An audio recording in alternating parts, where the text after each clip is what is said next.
Hai teman-teman semua, Assalamualaikum warahmatullahi wabarakatuh. Ketemu Desmai lagi di video baru. Dan ini tuh jadwalnya saya ngevlog lagi nih. Oke, di video yang pertama ini saya mau ngejawab salah satu pertanyaan dari teman-teman yang komentar ya di YouTube channel saya. Dan dia berkomentar ini di salah satu video yang isi videonya itu adalah tentang bagaimana caranya membuat RKH atau rencana kerja harian, tapi untuk orang kantoran.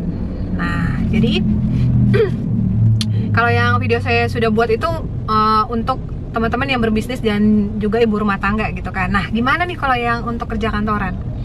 Oke, kalau membuat RKH ya untuk orang-orang yang pekerja kantoran ini tergantung ya seperti apa aktivitas kantornya.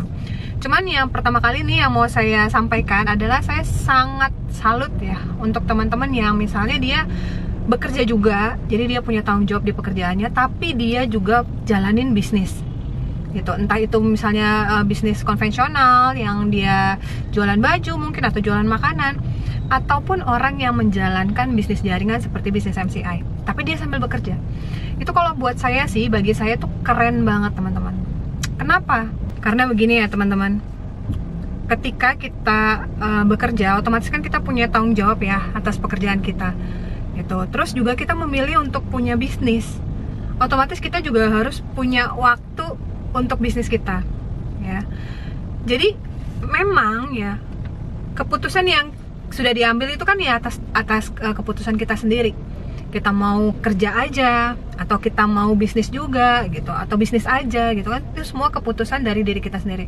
Begitupun ketika kita memilih untuk bekerja sambil berbisnis ya, itu otomatis ada resikonya masing-masing gitu kan.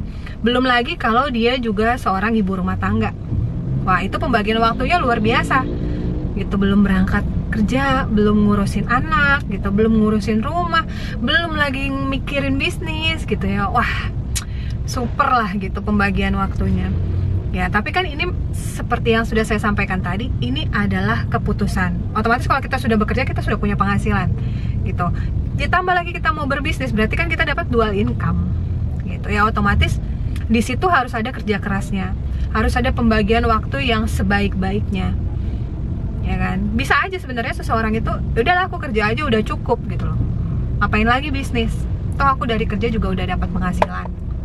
Atau yang bisnisan, ya aku udah cukup lah sama bisnisku, ngapain aku kerja lagi sama orang misalnya gitu ya. Kan semuanya ini ada plus minusnya ya, ada resikonya dan ada keuntungannya lah masing-masing. Sekarang yang menjadi pertanyaan tadi adalah cara membuat RKH-nya seperti apa. Dan RKH ini otomatis kan berkaitan dengan bagaimana kita membuat pembagian waktu untuk setiap aktivitas yang harus kita kerjakan ini gitu.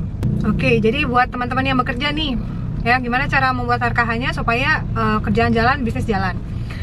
Saya pernah ngebahas ini tuh di materi grup meeting saya gitu ya. Jadi kalau menurut saya tuh begini, kita sebelum beraktivitas untuk bekerja itu kan pasti ada waktu-waktu dimana kita sebenarnya bisa selipin gitu untuk kegiatan kita promosi atau kegiatan kita sapa-sapa tim kita di grup gitu ya, atau misalnya secara personal gitu menyapa tim jaringan kita atau kedalaman kita, itu di luar dari waktu kita bekerja. Jadi kalau saya bisa bilang itu namanya irisan waktu itu. Jadi misalnya nih seseorang itu berangkat kerja gitu ya jam 7:30 mungkin ya, atau jam 8 pagi ya, 7:30 pagi lah biasanya gitu kan. Dia sebelum berangkat dia kan pasti ada masa atau waktu dia dari bangun, terus dia sarapan, terus dia prepare. Itu kan pasti ada waktunya lah itu ya, jedanya mungkin sekitar 1 sampai 1,5 jam sebelum dia berangkat kerja. Nah, sebenarnya dia hanya membutuhkan sekitar 10 sampai 15 menit untuk melakukan kegiatan yang berkaitan dengan bisnisnya gitu. Jadi seperti mungkin dia promosi di sosmed, ya udah ambil 10 sampai 15 menit itu di irisan waktu setelah kita bangun gitu ya, sampai kita sebelum berangkat kerja gitu ya. Cuman menyelipkan waktu sekitar 10 sampai 15 menit. Nanti kalau misalnya siang gitu ya, pas jam istirahat makan siang, mungkin ambil lagi irisan waktunya dari jam istirahat makan siang sampai menuju untuk kembali bekerja.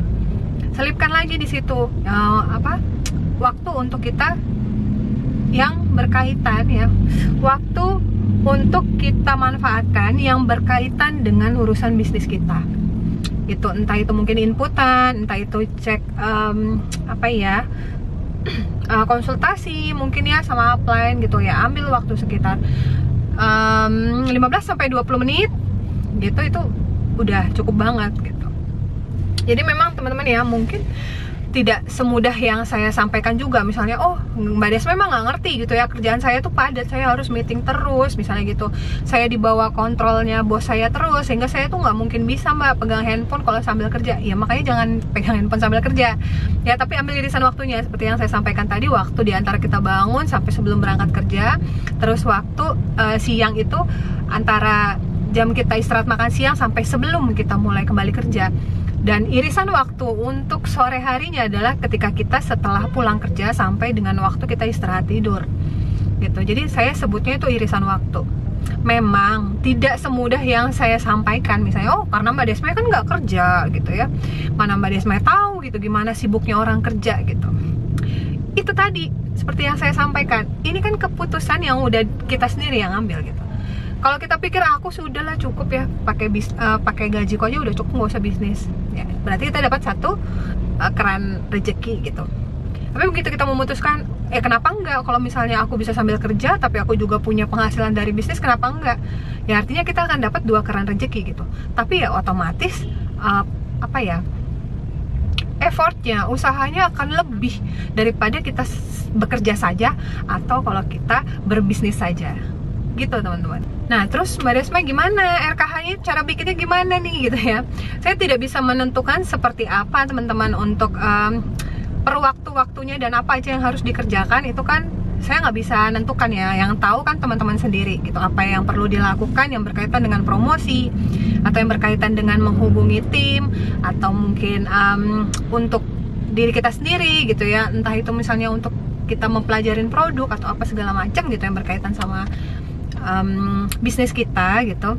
Itu teman-teman sendiri yang bisa membuatnya gitu. Yang jelas kan sesuai dengan irisan-irisan waktu yang tadi sudah saya ceritakan gitu. Jadi untuk seberapa lamanya gitu ya membuat RKH-nya, misalnya per berapa lama gitu, atau misalnya kegiatannya apa yang harus dilakukan gitu, itu teman-teman sendiri yang mengatur gitu. Kalau teman-teman bekerja yang di kantor ya teman-teman sendiri yang paling tahu gitu, nanti masuknya jam berapa, jam istirahatnya berapa, jam berapa gitu ya maksudnya, terus pulangnya itu jam berapa, kan teman-teman sendiri yang tahu ya. Yang jelas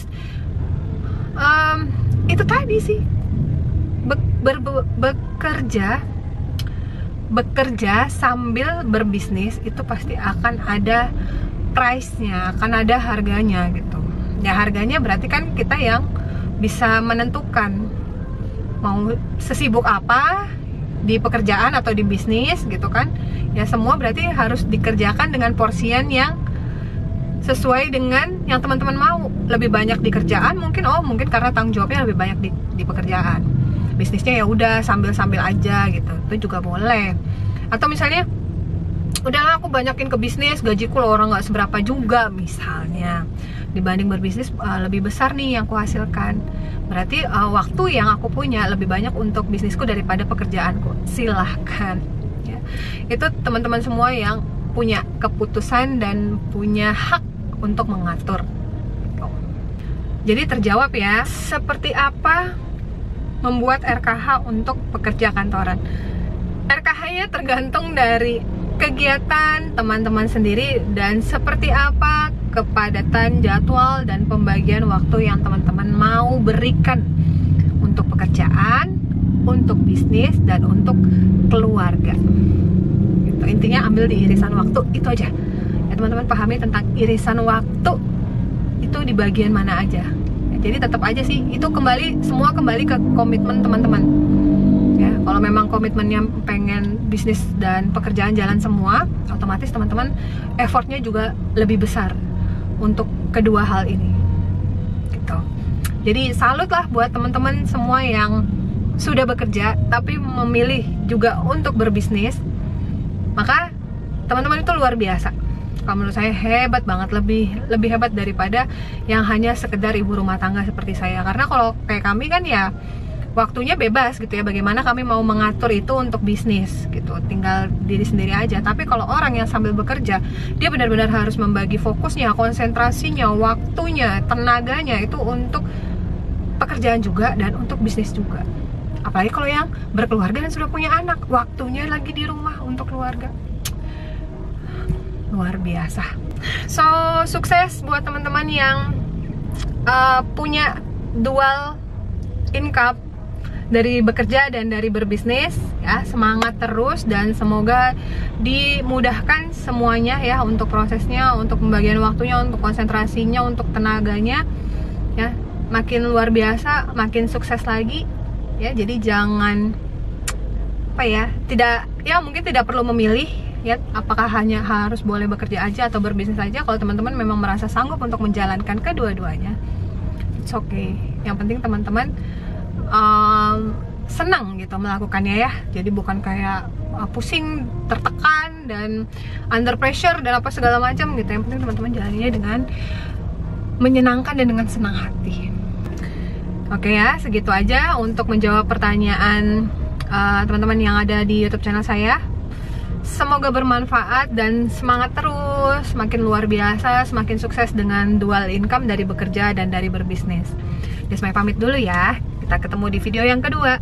Better Life with MCI. Makin sukses semuanya. Bye. Assalamualaikum warahmatullahi wabarakatuh.